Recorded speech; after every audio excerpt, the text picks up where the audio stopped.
목회자 윤리 문제가 사회적으로도 이슈가 되면서 올바른 신학교육의 필요성이 높아지고 있습니다. 이런 가운데 큐티를 통해 말씀의 본질을 일깨우는 신학생 목회 세미나가 열렸습니다. 명성교회 세습 무효 판결에 대한 교단 재판국의 판결문이 나왔지만 명성교회와 서울 동남노회는 여전히 수용할 수 없다는 입장을 밝혔습니다. 향후 추이에 관심이 쏠립니다. 3.1운동 100주년과 광복 74주년을 맞아 태극기의 다양한 변천사를 조명한 기획전시회가 열려 눈길을 끕니다.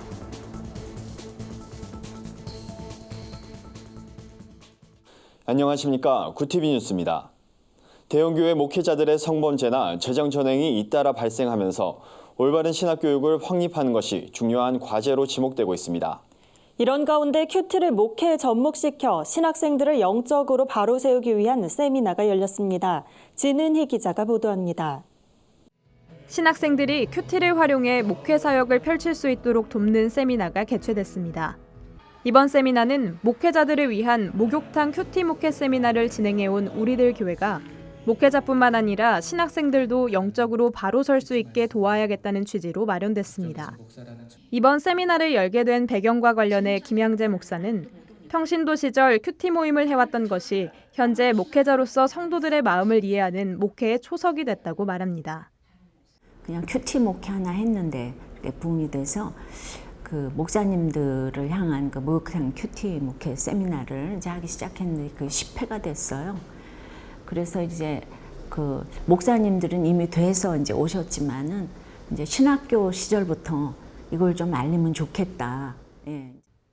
이번에 처음 열린 신학생 띵크 목회 세미나는 큐티 목회를 쉽게 이해하고 적용할 수 있는 강의들로 구성됐습니다. 참석자들은 이사야와 룻기에 등장하는 성경 인물들을 통해 자신의 죄를 들여다보며 고백하는 시간을 가졌습니다. 실제로 큐티를 목회에 접목해 활동하고 있는 교역자들의 사례도 들어볼 수 있었습니다.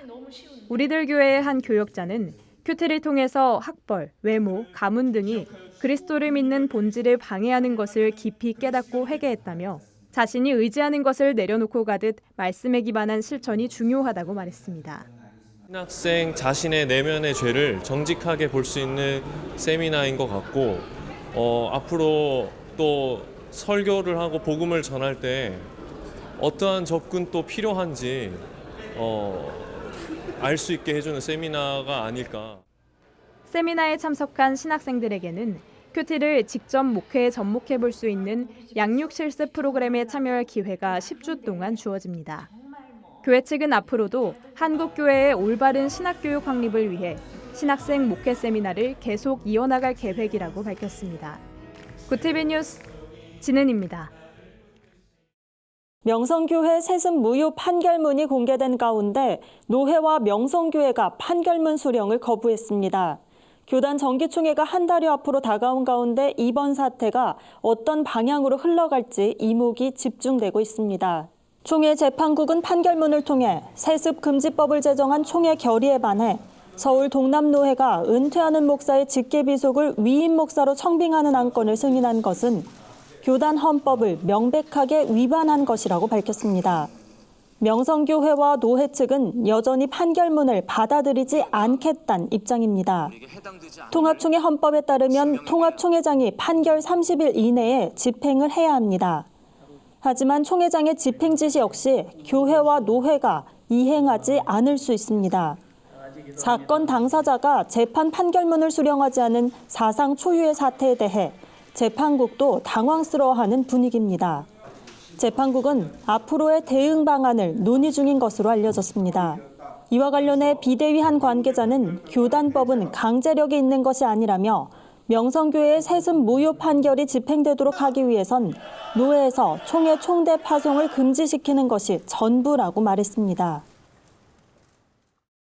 3.1운동 100주년과 광복 74주년을 맞아 독립운동 역사와 함께한 태극기를 조명하는 기획전시회가 열렸습니다. 이번 전시회에선 가장 오래된 데니 태극기부터 임시의정원 태극기 등 독립운동과 함께한 태극기의 변천사를 우표를 통해 만나볼 수 있습니다. 역사 속의 태극기 기념 전시회에선 고종이 외교 고문 데니에게 하사한 데니 태극기부터 국권 회복 의미를 담은 불원복 태극기, 미국에서 독립운동을 위해 제작된 삼각형 모양의 대한독립만세 태극기 등의 우표가 전시됐습니다. 이와 함께 독립 1주년부터 70주년까지 발행된 기념우표 17종과 주화 7종도 만나볼 수 있으며 평화의 소녀상을 주제로 한 우표와 주화도 함께 관람할 수 있습니다. 우표박물관 임정수 관장은 이번 전시회를 통해 독립을 위한 선열의 노력과 태극에 담긴 정신을 다시 한번 느낄 수 있는 계기가 되길 바란다며 앞으로도 우표가 가진 역사와 문화적 가치를 담아 다양한 기획 전시를 진행할 계획이라고 전했습니다.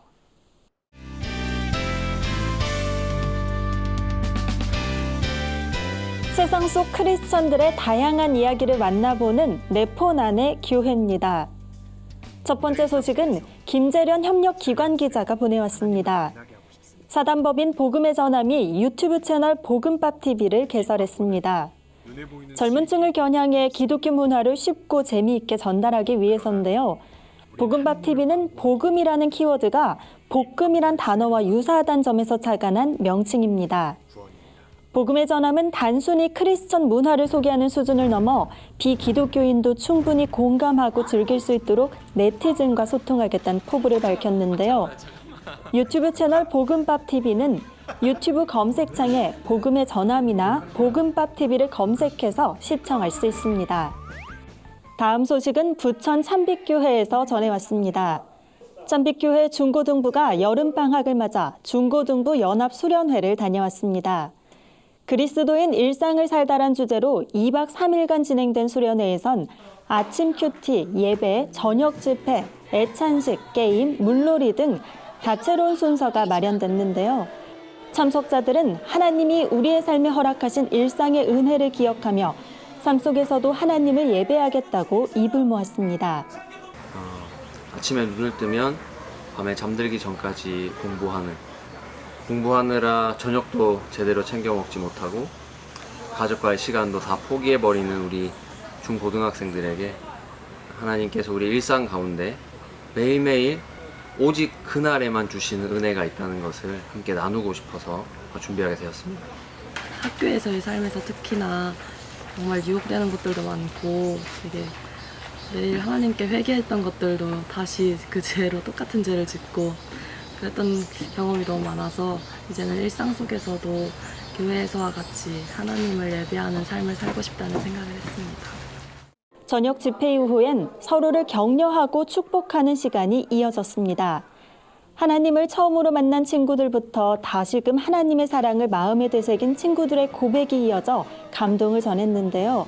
학생들은 수련회 현장에서의 은혜를 일상에서도 기억하며 교회와 학교 곳곳에서 받은 은혜에 대해 나누고 싶다는 바람을 전해왔습니다. 마지막 소식입니다. 백석대학교에서 보내왔는데요. 백석대학교 학위수여식에서 미국 텍사스 달라스 침례대학교 아담 라이트 총장이 명예 기독교 교육학 박사 학위를 받았습니다. 아담 라이트 총장은 달라스 침례대학교에서 대학 입학관리처장, 기획부총장, 부총장을 역임한 바 있는데요. 우리의 생각보다 더 풍성하게 역사하시는 하나님께 감사드린다는 소감을 전했습니다. 이번 학위 수여식에는 총 724명이 학위를 수여받았으며 실천신학대학원 ATA 과정 83명의 졸업식도 함께 진행됐습니다. 백석대 장종현 총장은 대학을 떠나는 졸업생들에게 하나님과 이웃과 함께하는 백석인이 되달라고 당부했습니다. 네포난의 교회는 시청자 여러분의 제보를 기다리고 있습니다. 함께 나누고 싶은 영상이 있다면 전화나 이메일로 참여해 주시기 바랍니다. 오늘의 사회 이슈를 박은결 기자가 종합해 드립니다. 오늘의 이슈 포커스입니다. 유엔이 납북 추정 강제 실종 피해자 30명의 명단을 작성해 북한 정부의 생사 확인 및 소재 파악을 요청했습니다. 유엔 인권 최고대표 사무소 산하 강제적 비자발적 실종에 관한 실무그룹이 작성한 명단에는 1960년에서 70년대 한반도 해상에서 조업 중 납북된 어부가 17명으로 가장 많았습니다. 실무그룹은 보고서를 통해 북한이 이 같은 정보 제공 요청에 제대로 응하지 않고 있으며 북한이 제공하는 정보는 사건을 명확히 파악하기에 불충분한 수준이었다고 밝혔습니다. 지난해 세수가 전년 대비 28조 원 이상 더 거치는 유례없는 세수 호황을 기록하면서 세수 탄성치가 최근 10년 사이에 가장 높은 수준을 나타냈습니다. 세수 탄성치란 세수 증가율을 경상성장률로 나눈 수치로 수치가 1보다 높으면 경제가 성장하는 이상으로 세수가 더 거쳤다는 의미입니다. 국회 기획재정위원회의 2018 회계연도 결산 검토 보고서에 따르면 지난해 기록적인 세수 탄성치를 보인 것은 국세 수입이 전년 대비 28조 2천억 원이 더 거쳤기 때문입니다. 정부는 법인 실적 개선, 부동산 시장 호조 등의 요인으로 세수가 호조세를 나타냈다고 설명했습니다. 앞으로 중증 질환이나 희귀 난치 질환을 앓는 극빈층은 까다로운 등록 과정 없이 국가로부터 의료 지원을 받을 수 있게 됩니다. 보건복지부는 이 같은 내용을 담은 의료급여법 시행령 일부 개정안이 국무회의에서 의결돼 공포되는 대로 시행된다고 밝혔습니다. 지금까지는 의료급여 수급권자가 직접 시군구청을 방문해 중증 질환, 희귀 난치 산정 특례 등록 신청서를 제출해야 했지만 앞으로는 의료기관에서 바로 온라인으로 신청할 수 있습니다. 구TV 뉴스 박은결입니다. 글로벌 선교 방송단과 함께하는 교계 소식 전해드립니다. 기독교 국제협력 NGO 지파운데이션과 코스토리 그룹이 저소득 여성 청소년 돕기에 나섰습니다. 화장품 기업 코스토리 그룹은 소외계층을 위한 화장품, 여성 청소년들을 위한 생리대 키트를 제작해 후원한 바 있습니다. 지파운데이션 박충관 대표는 저소득 여성 청소년들을 위한 생리대 지원은 여전히 많은 관심과 도움이 필요하다고 전했습니다. 미술계 크리스천 연합체인 아트미션이 오는 23일 서울 금천구 이랜드 사옥에서 2019 크리스천 아트 포럼을 개최합니다. 미와 영혼이란 주제로 열리는 포럼에선 신국원 총신대 명예교수와 김희순 홍익대 교수 등의 기독교 미술에 대한 주제 발표가 진행됩니다. 컴패션 밴드가 최근 새 디지털 싱글인 주는 나의 힘이요를 발표했습니다. 시편 28편을 토대로 만든 이번 음원은 싱어송라이터 안나샤가 작사 작곡을 맡았고 기타리스트 허석, 피아니스트 일리노 제이가 편곡자로 참여했습니다.